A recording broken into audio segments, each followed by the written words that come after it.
Welcome dear students in Vitika mathematics class. I hope you all are fit and fine. तो चलिए start करते हैं आज का वीडियो। आज की वीडियो में एक्सरसाइज 3.4 एंड क्वेश्चन नंबर 4 से हम स्टार्ट करेंगे। तो चलिए स्टार्ट करते हैं।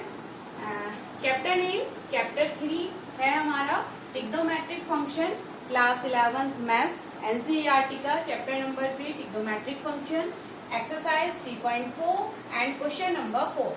एंड क्वेश्चन में हमें क्या करना है, हमें principal solution and general solution हमें फाइंड करना है। ठीक है, हमारे पास क्या है, हमें principal solution and general solution find करना है। तो चलिए स्टार्ट करते हैं। क्वेश्चन नंबर 3 तक हमने लास्ट वीडियो में कवर किया है। नाउ क्वेश्चन नंबर 4 को हम इस वीडियो से स्टार्ट करेंगे। ठीक है, तो यहाँ पर है हमारे पास cosec equals to, cosec angle हमारे पास है, कॉसेक एक्स इक्वल्स टू -2 हमारे पास एंगल है। ठीक है, अब हमने देखा है कि हमने कुछ एंगल्स जो पढ़े हैं, एक तो हमने इस फॉर्म में पढ़े हैं sin x equals to 0, cos x equals to 0, tan x equals to 0 and जो अनदर फॉर्म हमने पढ़ी है वो है sin x equals to sin y, cos x equals to cos y and tan x equals to tan y।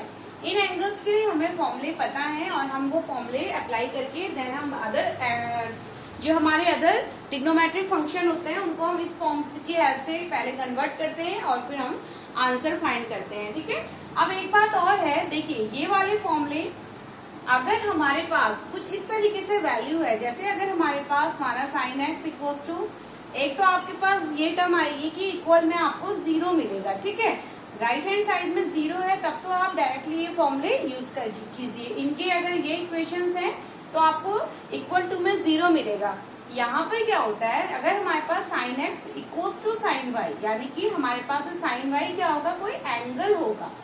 कहने का मतलब है अगर हमारे पास इस तरीके से है sin x इक्वल्स टू 1/2 है, ठीक है, हमारे पास है sin x इक्वल टू 1/2, तो उस कंडीशन में हम इसको अप्लाई करते हैं, इस फॉर्मूले को अप्लाई करते हैं। ठीक है, यानी कि ये जो sin y होता है ना वो हमारा एंगल को रिप्रेजेंट करता है, जो y होता है वो एंगल को रिप्रेजेंट करता है। तो मैं इसको फिर sin x तो ये है, इसको मैं sin y की फॉर्म में कन्वर्ट कर पाऊंगी। ये एंगल की वैल्यू मुझे पता होती है, यानी कि इस फॉर्म के लिए। ठीक है, हम यूज करेंगे। बाकी अभी मैं और आपको ये बात को और थोड़ा सा क्लियर करूंगी जैसे क्वेश्चन आएगा। ठीक है, अब हमारे पास आता है, देखिए cosec x equals to -2।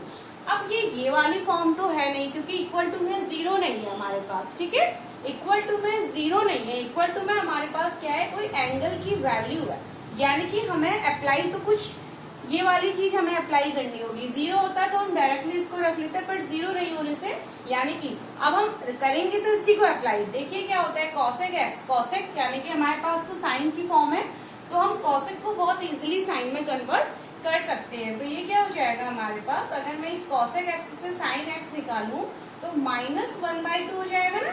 cosec यानी कि साइन इनवर्स फंक्शन है, तो -1/2। अब यहाँ पर जो साइन की वैल्यू है हमारे पास, sin x हमारे पास लेस देन क्या है, 0 है, लेस देन 0 वैल्यू है, यानी कि निगेटिव वैल्यू है। तो अब हम क्वाड्रेंट में आ जाते हैं। साइन की वैल्यू निगेटिव कहाँ होती है, देखिए first, second, third and fourth. तो हमें ये देखना है, अब यहाँ पर साइन की वैल्यू माइनस में चल रही है, तो साइन हमारा निगेटिव कहाँ होता है, फर्स्ट क्वाड्रेंट में तो सभी पॉजिटिव है, सेकंड क्वाड्रेंट में साइन कॉसेक पॉजिटिव है, निगेटिव कहाँ पर होता है, थर्ड एंड फोर्थ क्वाड्रेंट में होता है। थर्ड क्वाड्रेंट के एंगल को हम कैसे रिप्रेजेंट करते हैं, हम थर्ड क्वाड्रेंट के एंगल को एक तो पाई प्लस थीटा करके रिप्रेजेंट करेंगे, पाई से आगे चला गया, और दूसरा हम इसको 3π/2 माइनस थीटा में रिप्रेजेंट करते हैं। ठीक है, एंड फोर्थ क्वाड्रेंट के एंगल को हम क्या करते हैं, 3π/2 प्लस थीटा, क्योंकि 3π यहाँ पर होता है, प्लस थीटा यानी कि फोर्थ क्वाड्रेंट की बात हो गई, एंड दूसरा हम इसको 2π माइनस थीटा। ये दो तरीके से हम फोर्थ क्वाड्रेंट के एंगल को रिप्रेजेंट करते हैं। तो ये तो एंगल रिप्रेजेंटेशन है। अब आपको ये बातें समझ में आ गई होंगी।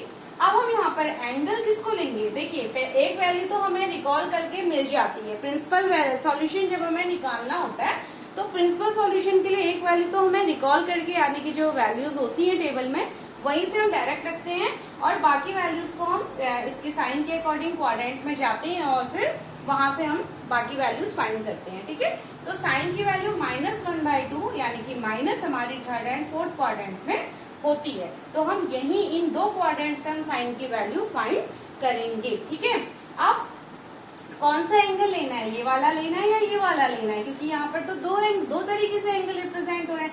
हम कौन सा एंगल लेंगे, पाई प्लस थीटा, क्योंकि पाई पे अगर हम साइन को लेते हैं तो साइन हमें साइन ही देगा। ठीक है, यानी कि एक्स एक्सिस पे जो भी एंगल बनती है वो हमें साइन सेम एंगल देती है। बट अगर वाई एक्सिस पे कोई एंगल बनता है, ठीक है, जैसे 3π/2 वाई एक्सिस का एंगल है, तो यहाँ साइन किस में कन्वर्ट हो जाएगा, कॉस में कन्वर्ट हो जाएगा।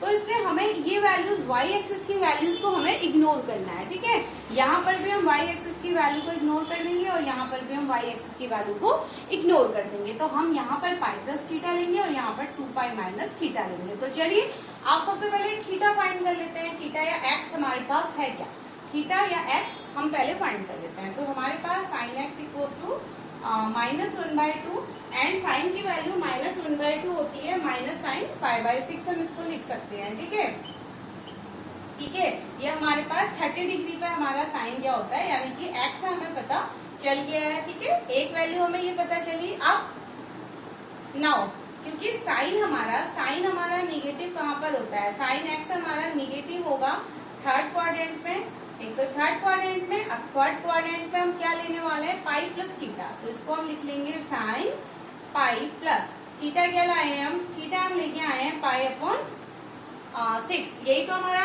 एक्स यानी कि थीटा हमारे पास, इसको साइन एक्स लिखेंगे तो थीटा हमारे पास क्या आ रहा है, π/6 आ रहा है। ठीक है, तो निगेटिव क्योंकि है साइन, तो इसलिए हमें थर्ड क्वाड्रेंट से हमने वैल्यू उठाई है, तो ये हमें क्या दे देगा, और इक्वल टू -1/2 के, तो ये हो जाएगा साइन 6π + 5 7π/6 इक्वल्स टू -1/2। तो एक वैल्यू तो प्रिंसिपल सॉल्यूशन की हमें ये मिल गई, दूसरी वैल्यू निगेटिव वैल्यू हमें फोर्थ क्वाड्रेंट से मिलेगी। ठीक है, फोर्थ क्वाड्रेंट में क्या हो जाएगा, देखिए फोर्थ क्वाड्रेंट में साइन 2π माइनस थीटा हमें लेना होगा। ठीक है, तो साइन 2π माइनस थीटा कौन है, π/6 है, और ये हमें वैल्यू देगा -1/2। सॉल्व कर लेते हैं, तो ये हो जाएगा 6 × 2 = 12, यानी कि 11π/6 -1/2। तो प्रिंसिपल सॉल्यूशन क्या हो गया, देखिए प्रिंसिपल सॉल्यूशन एक तो 7π/6 हो गया। ठीक है, यानी कि इसमें एक प्रिंसिपल सॉल्यूशन एक्स की वैल्यू आ गई 7π/6 एंड सेकेंड एक्स की वैल्यू हमारी आ गई 11π/6। तो ये हमारे पास दो प्रिंसिपल सॉल्यूशन आ चुके हैं। ठीक है, अब हम आते हैं जनरल सॉल्यूशन की ओर। ठीक है, तो चलिए ये तो प्रिंसिपल सॉल्यूशन थे। चलिए अब हम आते हैं, सॉरी ये क्वेश्चन मैंने वापस इरेज कर दिया है, तो चलिए यहाँ से हम इसे यहीं से देख लेते हैं इसकी जनरल सॉल्यूशन को। और मैंने आपको एक तरीका और बताया है। ठीक है, तो आप देखिए यहाँ तक तो हमने निकाला, तो प्रिंसिपल सॉल्यूशन प्लीज आप वीडियो को पॉज करके वहां पर या वीडियो को वापस रिपीट करके आप एक बार प्रीवियस सॉल्यूशन को आप लिख लीजिए। ठीक है, अब हम आ रहे हैं यहाँ पर, तो यहाँ ये था cosec x इक्वल्स टू -2, तो sin x आया था -1/2 <0 एंड दिस मच। ठीक है, अब हमने प्रिंसिपल सॉल्यूशन तो फाइंड कर लिए, नाउ जनरल सॉल्यूशन क्या हो जाएंगे। अब देखिए हमारी जो हमारे पास इक्वेशन है वो sin x equals to sin y type की है, ये है ना, sin x equals to sin y, sin x equals to, यानी कि हमारे पास इक्वेशन इस तरीके की है, sin x equals to -sin π/6, ये टाइप की कुछ हमारे पास इक्वेशन है। तो इस कंडीशन में हमारे पास जनरल सॉल्यूशन क्या हो जाता है, यानी कि अच्छा पहले थोड़ा सा प्रिंसिपल सॉल्यूशन को मैं वापस यहाँ पर लिख देती हूँ आप लोगों के लिए। देखिए प्रिंसिपल सॉल्यूशन जो हमारे आए थे वो थे 7π/6, ठीक है, 7π/6, और सेकेंड हमारे पास आया था 11π/6। ये दो हमारे प्रिंसिपल सॉल्यूशन थे, 7π/6 एंड 11π/6। ठीक है, अब जनरल सॉल्यूशन के लिए क्या हो जाएगा हमारे पास, जब ये कंडीशन है ना sin x equals to sin y type की कंडीशन है, तो जनरल सॉल्यूशन होता है nπ plus minus nπ plus -1 की पावर n इंटू वाई। तो यही तो होता है हमारे पास जनरल सॉल्यूशन। ठीक है, तो जनरल सॉल्यूशन यानी कि क्या हो जाएगा nπ प्लस -1 की पावर, इनमें से छोटा एंगल है हमारे पास 7π/6, मैंने आपको बताया था कि जैसे दो प्रिंसिपल सॉल्यूशन आ गए तो आप y की जगह जो छोटा वाला हमारे पास एंगल होगा उसको y की जगह पुट करेंगे। तो ये हमारे पास जनरल सॉल्यूशन आ चुका है। ठीक है, ये हमारे पास इसका जनरल सॉल्यूशन आ गया है, तो यही हमारा आंसर हो जाएगा। ठीक है, नाउ नेक्स्ट क्वेश्चन पे आते हैं, क्वेश्चन नंबर 5। अब यहाँ पर आप वापस समझने की कोशिश कीजिए एंड आप ये ट्राई कीजिए, मेरे यहाँ सॉल्यूशन से पहले आप एक बार खुद में रफ कॉपी में इसको ट्राई कीजिए एंड फिर आप कोशिश कीजिए यहाँ से सॉल्यूशन को के साथ अपने आंसर को मैच करने की। ऐसे आपकी प्रैक्टिस भी होती जाएगी और आपका टाइम कंज्यूम भी रहेगा। ठीक है, तो चलिए क्वेश्चन नंबर 5 पे आ जाते हैं। ये है cos 4x is equals to cos 2x। Now children, आपको मैं एक बात बता रही थी कि कहाँ पर आप ये टर्म यूज करते हैं। ठीक है, अब कई बच्चे यहाँ पर कंफ्यूज हो जाते हैं। अब आप देखिए cos 4x equals to cos 2x दिया गया है हमें, तो मोस्ट ऑफ द स्टूडेंट इस आइडेंटिटी को यहाँ पर यूज कर लेते हैं, बट हमें ऐसा नहीं करना है। इस कंडीशन में हमारी ये आइडेंटिटी यूज नहीं होगी। आप ध्यान रखिए कि cos x तो ये इधर ट्रिग्नोमेट्रिक इक्वेशन के इक्वल में कोई एंगल होगा। इस आइडेंटिटी को आप कब यूज करेंगे, जब आपके पास, जैसे मेरे पास कोई cos x इक्वल्स टू माना 1/√2, कुछ इस तरीके से मेरे पास कंडीशन है, यानी कि उस केस में इधर आपका कोई एंगल होना चाहिए। इधर तो ट्रिग्नोमेट्रिक इक्वेशन होनी चाहिए, इधर एंगल होना चाहिए, और तब हम इस वाली आइडेंटिटी को यूज करते हैं। ठीक है, यहाँ पर ये y आपका एंगल को रिप्रेजेंट करता है, तो प्लीज डोंट बी कंफ्यूज। ये दोनों चीजों में आप थोड़ा सा डिफरेंस समझ जाइएगा। ठीक है, तो हमारे पास देखिए यहाँ पर दोनों तरफ क्या है, एक तो cos 4x, यानी कि अगर सीधी सी बात में बोलूं, इधर ट्रिग्नोमेट्रिक वेरिएबल की फॉर्म है, इधर हमारी कांस्टेंट की फॉर्म है। ठीक है, वेरिएबल की फॉर्म है एंड सेकंड साइड हमारी एक कांस्टेंट की फॉर्म है। तो जब ऐसा हमें कंडीशन, ऐसी इक्वेशन मिलती है तो हम इसका यूज करते हैं। ठीक है, जब इधर हमारे पास वेरिएबल और सेकंड साइड हमें कांस्टेंट वैल्यू मिलेगी, तभी आप cos x equal to cos y का यूज करेंगे। बट अब जो क्वेश्चन नंबर 5 है वो हमारा ऐसा नहीं है, हमें दोनों तरफ क्या मिला हुआ है, वेरिएबल मिला हुआ है। आई होप आपको ये बात यहाँ पर क्लियर हुई होगी। ठीक है, हमें दोनों तरफ वेरिएबल मिला है, दोनों तरफ वेरिएबल मिला है। तो अब हम यहाँ पर क्या करेंगे, cos 4x minus cos 2x equals to 0। आप इसको ऐसे सॉल्व करेंगे, दोनों तरफ वेरिएबल है, तो हम इसको cos c minus cos d के फॉर्मूले से सॉल्व करेंगे। ठीक है, तो चलिए फॉर्मूला लगाते हैं।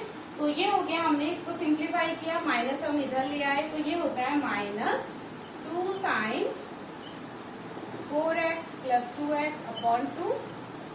ठीक है, एंड फिर होता है sin 4x minus 2x upon 2 equals to 0। यानी कि फॉर्मूला अप्लाई करते हैं तो -2 sin c plus d by 2 and sin c minus d by 2, ये हमारे पास cos c minus cos d का फॉर्मूला होता है। एंड प्लीज आप फॉर्मूले रिकॉल कर लीजिए, तभी आपको ये चीजें इजी लगेंगी आप। ठीक है, तो चलिए यहाँ हमने सॉल्व किया, तो -2 sin 6x अपॉन 2, तो ये रह जाएगा 3x इंटू साइन, ये हो जाएगा 2x अपॉन 2, यानी कि x इक्वल्स टू 0। ठीक है, तो ये हमारे पास ये कंडीशन हो जाएगी, -2 0 हो जाएगा।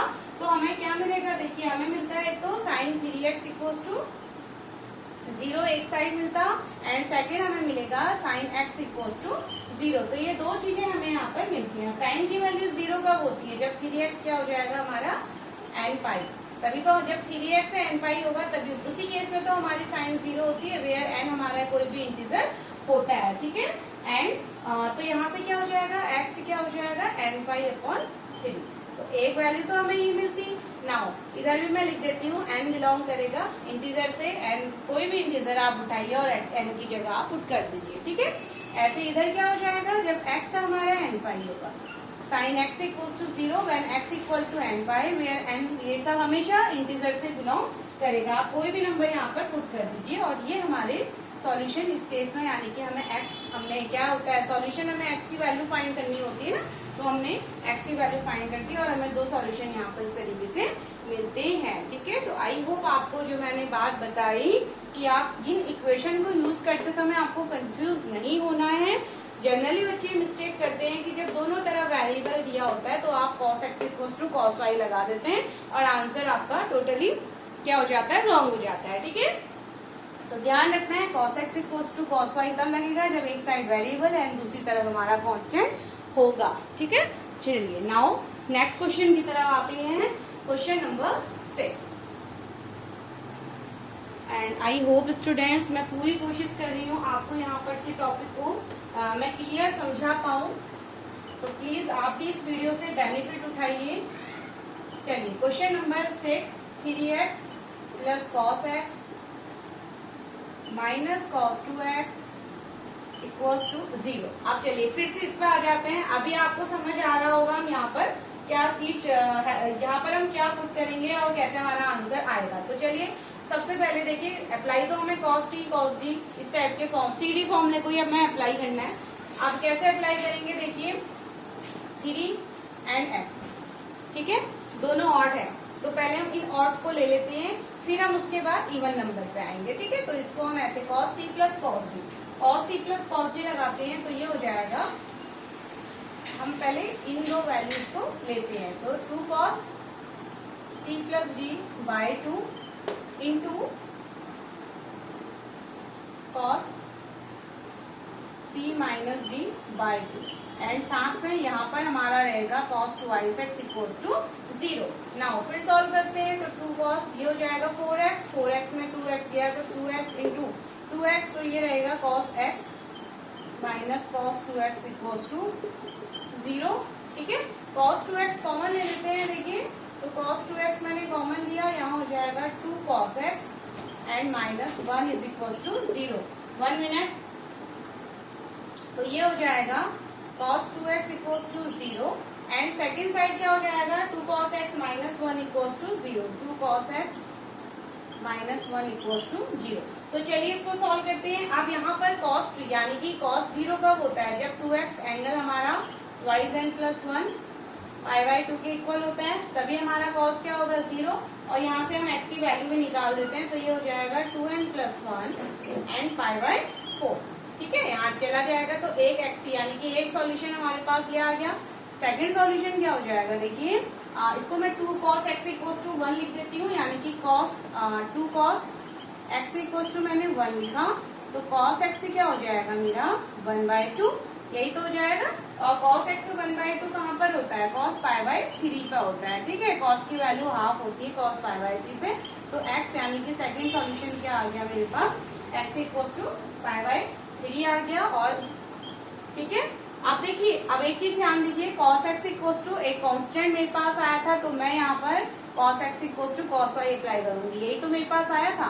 तो यानी कि x की वैल्यू क्या आई, फॉर्मूला क्या होता है, ये मैंने अप्लाई किया ना, तो ये मेरे पास आ गई y की वैल्यू। ठीक है, y की वैल्यू तो cos x ये एंगल की वैल्यू होती है और एंगल यहाँ पर y से रिप्रेजेंट होता है और फॉर्मूला क्या रहता है 2n pi plus minus y। तो अगर मैं सीधा सा यहाँ पर लिखूं तो 2n pi plus minus y मेरे पास है पाई बाई 3। तो ये हमारे पास वैल्यू आ गई सेकेंड साइड। ठीक है, तो ये हमारे पास सॉल्यूशन निकल के आता है। ठीक है, तो ये इक्वल टू x, तो ये हमारे पास सॉल्यूशन है। नाउ नेक्स्ट वीडियो में हम नेक्स्ट क्वेश्चन को कवर करेंगे।